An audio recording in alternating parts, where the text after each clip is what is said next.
As I neared the conclusion of my first Batman Arkham Asylum playthrough in 14 years, it hit me like a batarang to the face.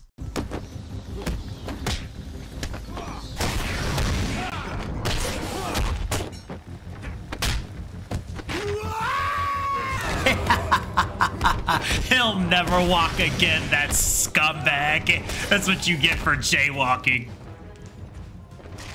Bro, I should just platinum this game. And with that realization, my trophy hunter saga began.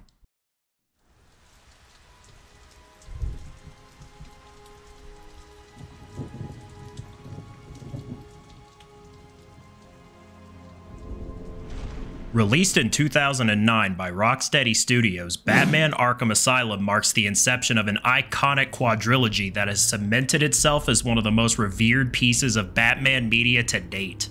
Renowned for its innovative combat system, gripping storyline, and immersive atmosphere, it stands as a pinnacle of superhero gaming experiences. Reflecting back on my initial playthrough in 2010 where I exchanged games with my English teacher at the time, my copy of Red Dead Redemption for his Arkham Asylum, I'm now revisiting this classic to pursue the coveted Platinum Trophy, excited to see if it still captivates as it once did. But before we dive in, a quick disclaimer.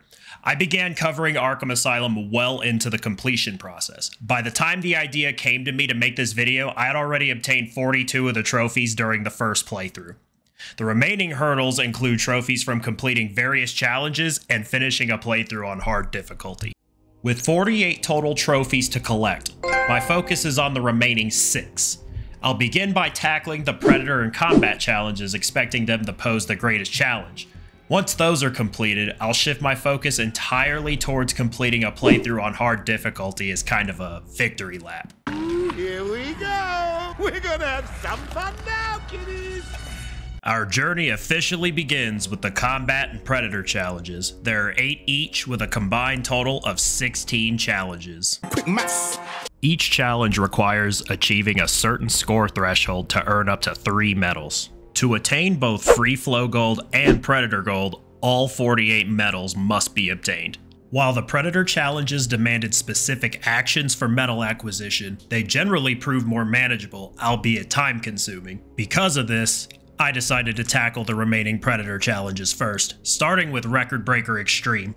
The list of demands for this challenge requires us to kick 2 henchmen in one move using the line launcher, knock down 3 henchmen with 1 remote control batarang, and to use the sonic shock batarang to pacify a henchman. After about half an hour of frustration, I was finally able to get this challenge, netting us the Predator Silver Trophy.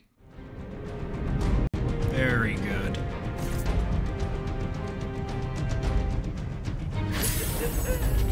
Did I tell you I was going to...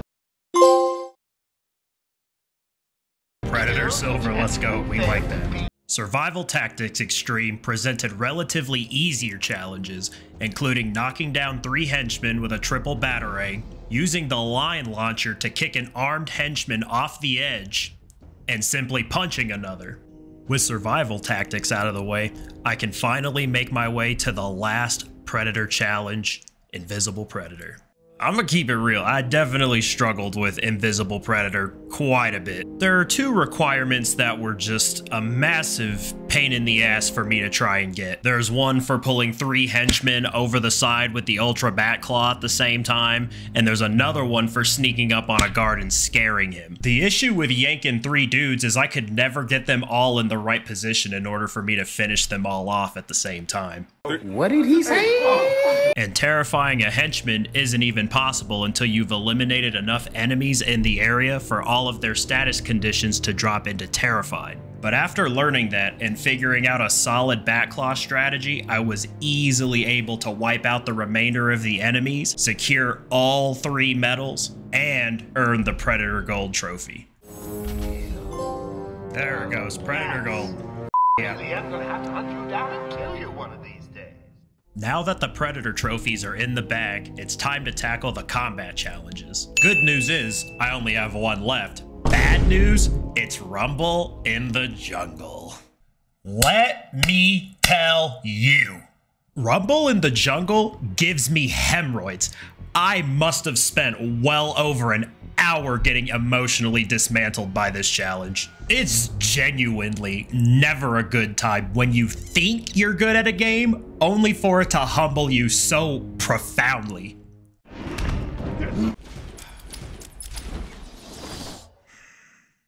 Little did I know, things were about to get so much worse.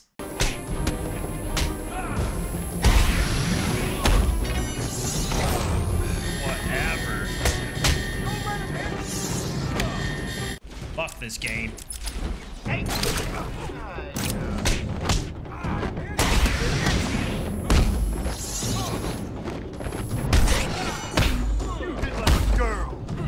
Of course!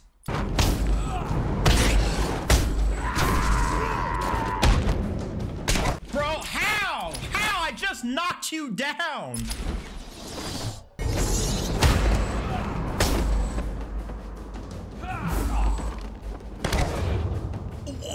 What? This game, dude, I can't. This challenge is AIDS.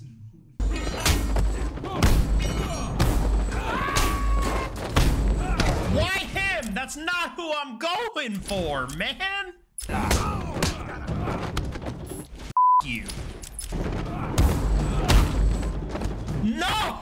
What are you doing? No! No! No!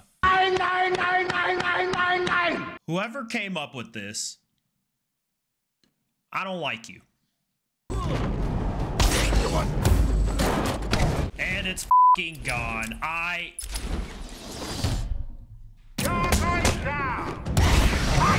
Swing then, motherfucker, swing! There's no God! He doesn't exist! Why's it gotta be 100% luck? You need to hit me harder than that. Stupid! That's not even where I'm pointing the control stick. What are you doing? Kiss my black ass. This'll hurt him.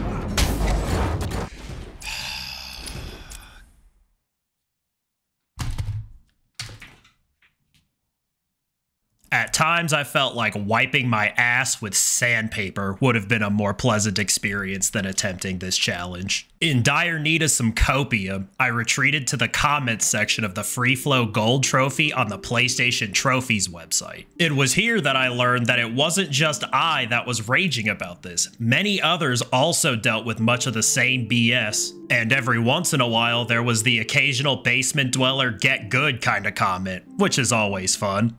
Wow, I don't understand why people are having such a hard time with these. I've gotten all the achievements for both the regular and Goldie editions on the Xbox 360, and I'm going for the Platinum right now. Alright, Clarence, we get it. You get no bitches. For the love of God, please go get laid. I promise you it'll change your entire worldview.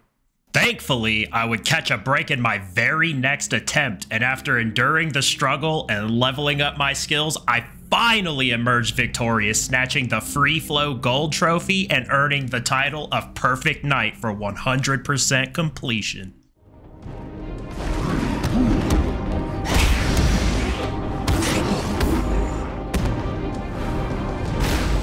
Yes, dude, let's go!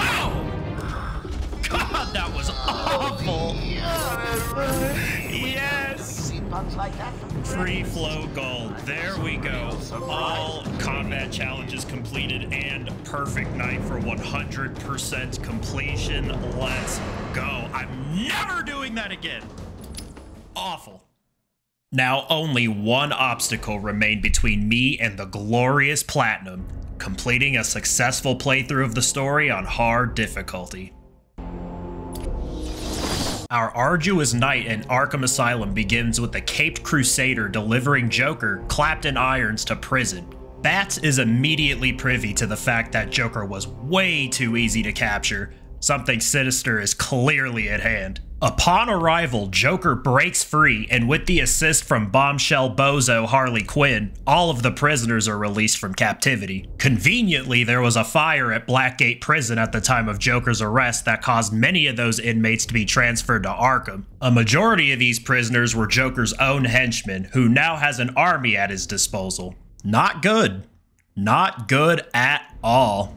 It's discovered a bit later on that one of the doctors, Penelope Young, was conducting ethically questionable research on Venom, the same drug that runs through Bane's veins to create Titan, an offshoot of Venom manufactured with genetically modified plants that is more powerful. Joker, under the alias Jack White, no, not that Jack White, was paying her to create Titan so that he could use it to wreak havoc on Gotham. Upon learning Jack White's true identity, Dr. Young immediately ceased payments and contact, prompting Joker to purposefully be apprehended so he could be taken to Arkham to carry out the rest of the plan himself. Over the course of uncovering this master plan, we're put through the gauntlet with some of Gotham's most infamous villains. Most are uniquely designed, offering something fresh and new with each encounter. While you have multiple run-ins with Harley Quinn and Zsasz throughout the game, it would be a stretch to call them bosses since you don't actually fight them, and their encounters lack any outstanding uniqueness. But I tried my best! Sorry, but there is no prize for second place. I'm afraid you're off the party list. Better luck next time. No! Bane's encounter functions as a Titan fight, but it's cooler because, well, it's Bane.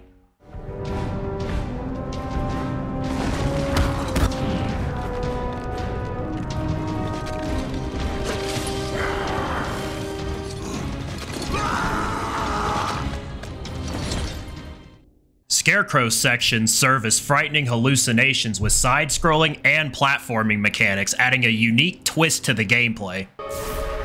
There you are.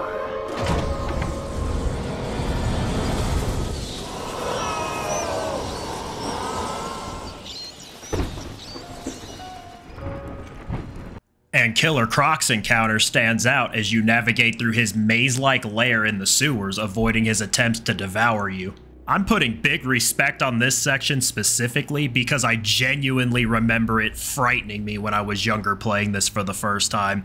Feels very akin to a stalker enemy from horror games like Mr. X from Resident Evil 2 Remake, or literally any enemy from Clock Tower 3.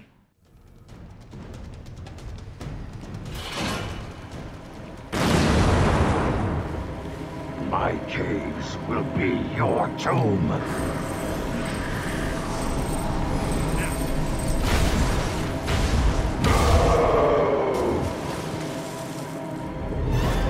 Also, you know who this motherfucker look like, low-key?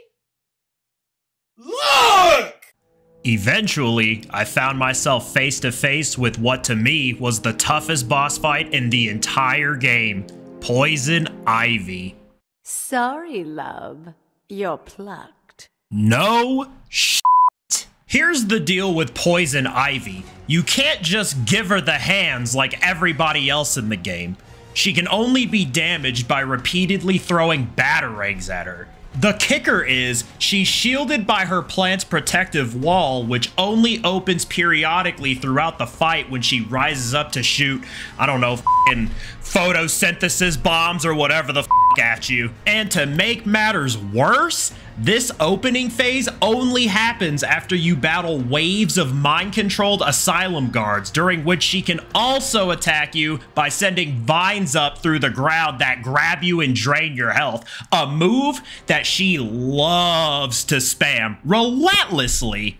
If Rumble in the Jungle is the #1 hardest challenge to do in this game, Poison Ivy is coming in right on its ass. Bruh. Easily. One eternity later. F***ing A, dude. She's been destroying me all this past, like, hour. Ah, damn.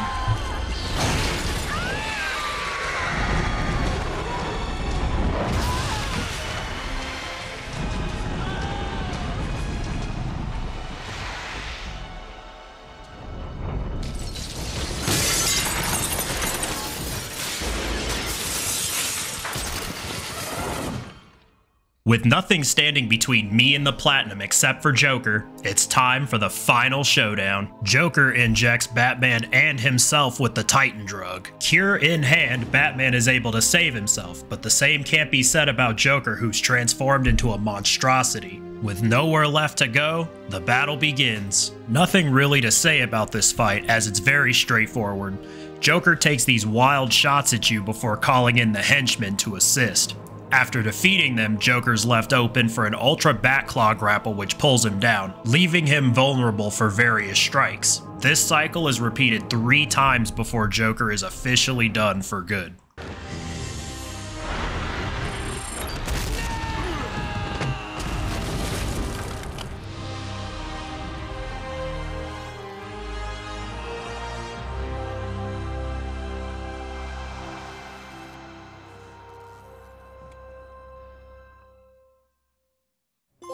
There it goes. Biggest bang. Complete the story on hard mode, and there's the plat, baby. Got him, coach. And just like that, Batman Arkham Asylum is officially platinumed.